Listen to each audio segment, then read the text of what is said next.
অন্যান্য দিনের থেকে আজ মনে হয় ঠান্ডাটা একটু বেশিই পড়েছে। তোমরা অবশ্যই কমেন্ট করে জানিও তো তোমাদের ওদিকে আজকে ঠান্ডা বেশি না কম। এখন চলে এসেছি রাতের রান্না করতে। আজ রাতে বানাবো বাঁধাকপি আলু ভাজা, সাথে রুটি। এই শীতের সবজি বাঁধাকপি বা ফুলকপি আলু ভাজা দিয়ে রুটি খেতে কিন্তু বেশ ভালো লাগে। আজ আমি একটু অল্প করেই ভাজা চাপিয়েছি, তার কারণ সকালের কিছু তরকারি বেঁচে গেছে, সেগুলো একটু গরম করে নেব। এদিকে আমি একটু জল গরম করতে বসালাম। যেহেতু ঠান্ডা পড়েছে তাই জল খাওয়া মোটামুটি একদম উঠেই গেছে।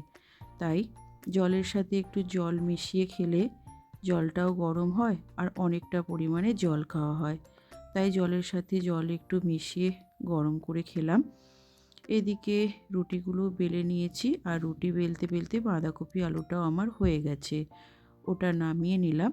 এবার আমি বেলে রাখা রুটিগুলোকে ভেজে নেব। তোমরা কারা কারা এরকম বাঁধাকপি আলু ভাজা বা ফুলকপি আলু ভাজা দিয়ে রুটি খেতে পছন্দ করো, সেটা কিন্তু অবশ্যই কমেন্ট বক্সে কমেন্ট করে জানিও। যেহেতু রুটিগুলো একসাথে বেলে নিয়েছি তাই ভাজতে কিন্তু খুব বেশি সময় যাবে না।